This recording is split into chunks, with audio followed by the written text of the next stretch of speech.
Ողջույն սիրելի ցուլեր, ես այժմ կներկայացնեմ 2023 թվականի նոյեմբեր ամսվա կանխատեսումները այն մարդկանց համար, ովքեր ծնվել են ցուլ նշանի ներքո։ Ինչու սկսեցի հենց ցուլից, որովհետև սկզբից խոսելու եմ հողի նշանների մասին, այսինքն առաջին 3 հոլովակներս նվիրվելու են հողի նշաններին, որից հետո արդեն կանդրադառնամ երեքական առանձին նշաններին եւ ամեն մեկի նշանը առանձին հոլովակի ներքո կտեղադրեմ, որպեսզի ձեզ համար հեշտ լինի դրանց հետևելը։ Սիրելիներս, հողի նշանի ներկայացուցիչները նախորդ ամիս հավաքել են ամենամեծ դիտումները, այդ իսկ պատճառով սկսում եմ ցուլերից։ Առաջին հողի ներկայացուցիչը ցուլն է եւ ցուլի կյանքում բնականաբար վերջին ժամանակահատվածում շատ լուրջ իրավիճակներ, շատ լուրջ փոփոխություններ են տեղի ունենում, իսկ ցուլերը դա այնքան էլ չեն սիրում։ Ցուլերը սովորաբար ստաբիլ, համառ եւ փոփոխություններ չսիրող մարդիկ են։ Նրանք սիրում են կոմֆորտ զոնա, նրանք սիրում են լավ ուտելիքներ, նրանք սիրում են հարմարավետություն, սակայն վերջին 2 տարիները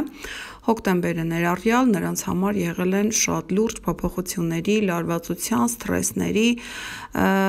ինչու՞ չէ նաև որոշակի լավ արդյունքների հասնելու այդ փոփոխությունների, այդ անելանելի իրավիճակների արդյունքում շատ ցուլերի համար այո եղել են նաև մեծ հաղթանակներ վերջին ժամանակահատվածում, եթե նրանք կարողացել են հաղթահարել այդ դժկամությունը, որպեսզի հարմարվեն անընդհատ փոփոխվող իրավիճակին։ Եվ ինչ սիրելիներս, ձեզ համար համոզված եմ, որ հոկտեմբերը բավականին լարված է անցել, սակայն նոյեմբերը խոստանում է լինել բարենպաստ ձեր սիրած թեմայով, այսինքն ֆինանսների։ Դե ինչ, նոյեմբերի 3-ից 4-ը խուսափում ենք ցանկացած ֆինանսական գործունեությունից, որովհետև հենց ամիսը սկսվում է բավականին լարված ասպեկտացիաներով, որից մեկում Վեներան է, ձեր գլխավոր մոլորակը 5-րդ ոլորտից Նեպտունի հետ է այստեղ ընդդիմություն կազմում։ Այնուհետև ունենք Արև Յուպիտեր ընդդիմությունը, սիրելի ցոլեր, ուրեմն նոյեմբերի առաջին կարելի ասել մի քանի օրը մինչև ամսի 4-ը ներառյալ, ուրեմն փորձեք խուսափել մարդկանց հետ հարցեր պարզելուց, փորձեք խուսափել ընդհանրապես անծանոթ մարդկանց հետ շփվելուց եւ բացի դրանից այստեղ հնարավոր են որոշակի հիասթափություններ ընկերներից կամ երեխաներից կամ սիրածեակից, այնպես որ նորմալ է նոյեմբերի 13-ից հետո, երբ արդեն նորալուսին տեղի կունենա եւ այս ամբողջ խավարումների միջանցքը ի վերջո կավարտվի, ցոլերի կյանքը արդեն նոր լույսով կբացվի, նշանակում է մինչեւ ամսի 13-ը որոշակի հետևանքներ, որոշակի նյարդային իրավիճակներ դեռևս կլինեն։ Ամսի 8-ին Վեներա մոլորակը մեր գեղեցկուհին տեղափոխվում է ձեր 6-րդ ոլորտ, դե ինչ Վեներան ցուլերի գլխավոր մոլորակն է, բայց 6-րդ ոլորտը սա կշեռքներն են եւ նշանակում է ցուլերի համար սկսվում է շատ բարենպաստ ժամանակ աշխատանքային հարցերը, ինչու՞ չէ նաև առողջական հարցերը կարգի բերելու առումով։ Ամսի 10-ին Մերկուրի մոլորակն է տեղափոխվում 8-րդ ոլորտ, սիրելի ցուլեր, սա մեծ ֆինանսների ոլորտն է եւ Մերկուրին այստեղ կարող է բերել ձեզ ծանոթություններ այնպիսի մարդկանց հետ, որոնք ունեն մեծ ֆինանսական հնարավորություններ, իրենցից ներկայացնում են բավականին մեծ արժեքներ, ձեզ կարող են ուղղորդել ճիշտ ներդրումներ կատարելու, ձեր ֆինանսները ճիշտ ուրեմն ձևակերպելու, նաեւ այստեղ հնարավոր են ժառանգության հարցեր բացվեն։ Ամսի 11-ին զգուշանում ենք, որովհետև այսօրը ունենք Մարս-Ուրան ընդդիմությունը, սիրելի ցուլեր, հավանաբար նկատել եք, վերջին ժամանակները ձեր կողքի մարդիկ փոքրի շատ է ագրեսիվ են դարձել, այսինքն թվում է, թե դուք շատ հանգիստ եք, դուք շատ համբերատար եք, բայց այստեղ կողքի մարդիկ են, չգիտես ինչու կատաղել ճակերտավոր, սա նրանից է գալիս, որ Մարս մոլորակը գտնվում է ձեր կողքի մարդկանց ոլորտում, այսինքն 7-րդ ոլորտում, սա ոչ միայն մեր մտերիմներն են, սա նաև մեր բացահայտ թշնամիներն են, այսինքն այն մարդիկ, ովքեր որ ցանկանում են մեծ վատություն անել, ցանկանում են ցուլերին, իհարկե, ես ինքս ցուլ եմ արևի նշանով, դրա համար երբեմն ասում եմ մեզ, ուրեմն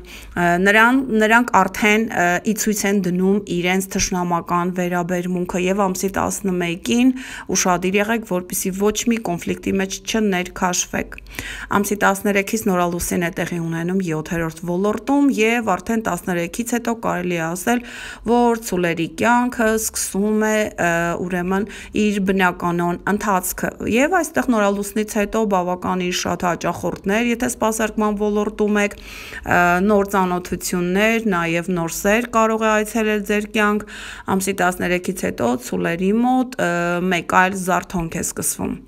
Ամսի 20-22-ին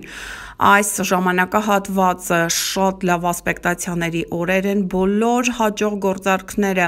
կլինեն դրանք փաստաթղթային, կլինեն դրանք ֆինանսական, կլինեն դրանք անձնական բնույթի, թե ճամփորդելու, թե տրանսպորտ գնելու, թե ցանկացած տեսակի, սրանք ի կատարածեք հենց այդ օրերին, որովհետև շատ հաջող ասպեկտացիաներ ունենք այստեղ Արև Պլուտոն սեքստիլը եւ Մարս Պլուտոն սեքստիլը, սա ուրեմն Արևն էլ Մարսն էլ երկուսն էլ գտնվում են ձեր 7-րդ ոլորտում, նշանակում է ձեր կողքի մարդիկ այստեղ բավականին բարեհաճ են տրամադրված ձեզ, իսկ Պլուտոնը 9-րդ ոլորտում է, սա խոսում է պետական ատյանների, սա խոսում է փաստաթղթերի, քննությունների, ճամփորդությունների, դեսպանատների, այսինքն ցանկացած տեսակի բնույթի մարդկանց հետ կարող է հաջող ստացվել ձեր գործարքը այսքանի օրերին։ Ամսի 24-ից ի վերջո Մարսը լքում է ձեր 7-րդ ոլորտը եւ արդեն թուլանում է այն ագրեսիվությունը, որը կար անձնապես ձեր դեմ։ Մարս մոլորակը ամսի 24-ից մուտք է գործում ձեր 8-րդ ոլորտ եւ սիրելիներս ֆինանսական դաշտում շատ ակտիվություն է, դուք արդեն 24-ից հետո սկսում եք զբաղվել ինչ-որ մեծ ֆինանսական բնույթի առք ու վաճառքով, միանշանակ կարելի է, որովհետեւ տեսեք այստեղ անձնական ոչ մի հետընթաց մոլորակ չունենք, ոչ մի խանգարող հանգամանք չունենք եւ Մարսը այստեղ կարող է բերել ձեր կյանք այնպիսի ակտիվություն, որը կապված է կամ ինչ-որ մեծ բանկային գործարքների հետ դուք ցանկանում եք դրա մեջ ներգրավված լինել, ասենք անշարժ գույք եք գնում կամ վաճառում, կամ այստեղ ժառանգության հարցեր կան, կամ այստեղ Մարսը, երբ մտնում է 8-րդ ոլորտ, ձեզ տրամադրում է ուրեմն սիրային կապերի, այսինքն այսպիսի մարդ կարող է մուտք գործել ձեր կյանք, որի հետ կարող եք գտնվել գաղտնի սիրային կապի մեջ։ Եվ ամսի 27-ին տեղի է ունենում լիալուսին։ Լիալուսինը ձեր երկրորդ ոլորտում է, կրկին ֆինանսական ոլորտում, եւ այստեղ ցուլերը ստանում են իրենց վերջնական, կարելի է ասել, աշխատավարձը, որովհետեւ երբ լիալուսին է տեղի ունենում, ֆինանսական հաշվեկշիռը արդեն մեզ համար բավականին պարզ է դառնում, մենք հասկանում ենք որքան ենք վաստակում, ինչքան կարող ենք ծախսել, ինչքան կարող ենք ներդրում կատարել ինչ-որ գործարքի մեջ կամ այստեղ տեսեք